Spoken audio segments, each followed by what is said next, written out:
सच सच बताइए, क्या आपने कभी ये सोचा है कि यार मैं तो डाइटिंग भी कर रही हूँ, अभी रेगुलर एक्सरसाइज भी शुरू किया है, ऊपर से स्वीट भी कम कर दिया है, फिर भी वेट मशीन मुझसे इतना नफरत क्यों करती है?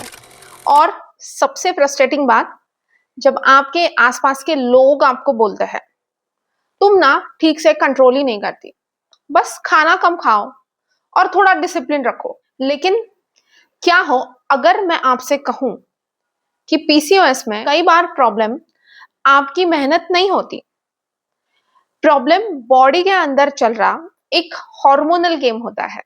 So hi girls, I am doctor Bhagyashree, obstetrician और गायनेकोलॉजिस्ट, और आज मैं आपको 5 रीजंस बताऊंगी कि पीसीओएस में डाइट करने के बाद भी वेट क्यों नहीं जाता। और लास्ट रीजन वो है जो सबसे ज्यादा वुमेन इग्नोर करती है। तो चलिए शुरू करते हैं।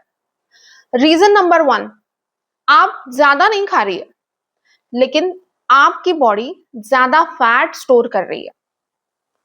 थोड़ा शॉकिंग लगा ना? चलिए सोचिए, आप किसी को फोन कर रही है, आपके हस्बैंड या फिर बॉयफ्रेंड को, और वो आपका फोन ही नहीं उठा रहा, तो फिर आप क्या करोगे? फिर एक बार कॉल करके देखता है, नहीं उठाया, और एक बार ट्राई, वन लास्ट टाइम।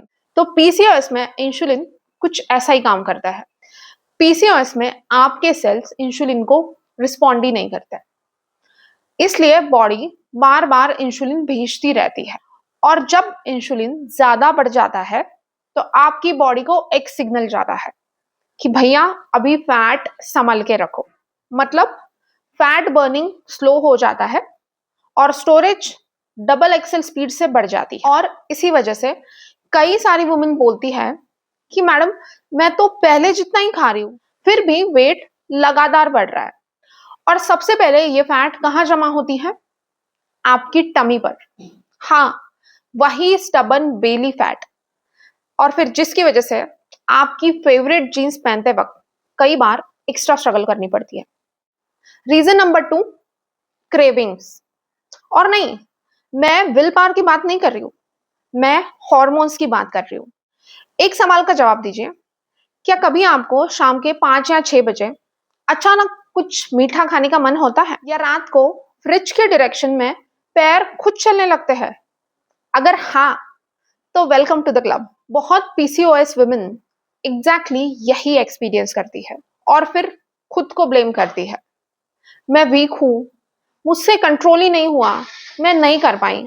लेकिन कई बार बॉडी के हॉर्मोन्स ही आपके क्रेविंग्स को फ्यूल कर रहे होते हैं। और जब क्रेविंग्स बढ़ती है तो कैलोरी इंटेक भी क्वाइटली बढ़ने लगता है। कभी बिस्किट, कभी कुछ नमकीन, कभी चाय के साथ कुछ, और कभी सिर्फ एक बाइट। और फिर ये सिर्फ एक बाइट दिन भर में मिलके काफी कुछ बन जाता है।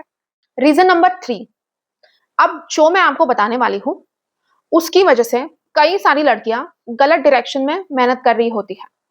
रेडी? वेट लॉस और फैट लॉस ये दोनों सेम चीज नहीं होते। बहुत सारी वुमेन वेइंग स्केल को देख के पैनिक कर जाती है, लेकिन बॉडी कंपोजिशन पे कभी ध्यान नहीं देती। देखिए, आपका वेट सेम हो सकता है, लेकिन फैट कम और मसल मास ज्यादा ये भी हो सकता है। इसलिए सिर्फ वेइंग मशीन को अपना जज मत बनाइए, वरना ये हर हफ्ते आपका मूड खराब कर देगी। और वैसे भी वेट मशीन कभी कभी इंडियन रिलेटिव्स की तरह बिहेव करती है, सिर्फ क्रिटिसाइज करती है, एनकरेजमेंट बहुत कम। रीजन नंबर 4, ये सबसे कॉमन मिस्टेक है, बहुत लोग करते हैं, क्रैश डाइटिंग। कल से मैं डाइट करने वाली हूँ, अगले दिन ब्रेकफास्ट स्किप, लंच आधा हो गया सिर्फ एक रोटी खाई, डिनर स्किप। 3 दिन तक मोटिवेशन बिल्कुल हाई रहती है, और फिर चौथे दिन एक पिज्जा का स्लाइस खा लेती हूँ, सिर्फ एक। 5वें दिन सिर्फ एक छोटा सा आइसक्रीम खा लेती हूँ, और फिर छठे दिन मंडे से पक्का डाइटिंग करूंगी। तो ऐसा हुआ है कभी आपके साथ? पीसीओएस में एक्सट्रीम डाइटिंग कई बार उल्टा रिजल्ट दे सकती है, क्योंकि जितना ज्यादा आप रेस्ट्रिक्ट करोगे उतना ही ज्यादा रिबाउंड क्रेविंग्स आ सकती है।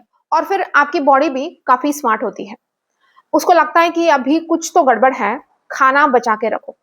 और फिर यही साइकिल रिपीट होती रहती है।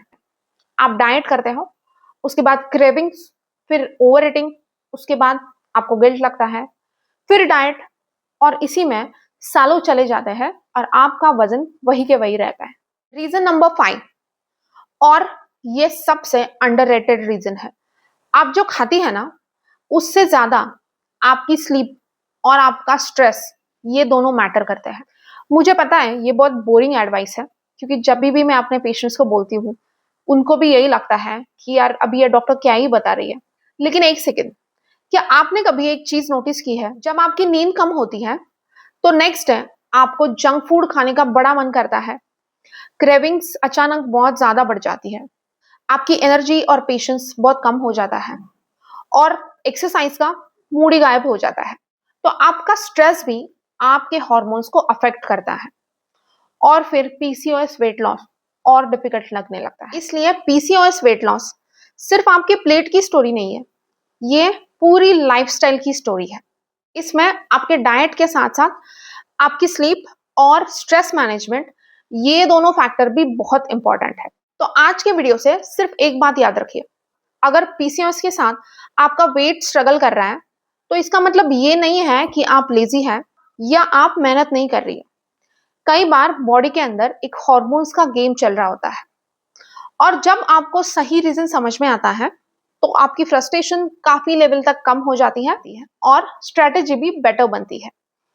पीसीओएस में वेट लॉस कैसे करना है इसके बारे में भी मैं आपको जरूर बताऊंगी। और अब मुझे आपसे एक क्वेश्चन पूछना है, पीसीओएस में आपकी सबसे बड़ी स्ट्रगल क्या है? Weight loss, cravings, belly fat, irregular periods, या फिर कुछ और? कमेंट में मुझे जरूर बताएं, मैं आपके कमेंट्स पढ़ती हूँ और आपके रिस्पॉन्सेस के बेसिस पर नेक्स्ट पीसीओएस एपिसोड डिसाइड करूंगी। आई होप आज का एपिसोड आपको हेल्पफुल लगा होगा। इसे अपने दोस्तों के साथ जरूर शेयर करिए और चैनल को सब्सक्राइब करना मत भूलिए।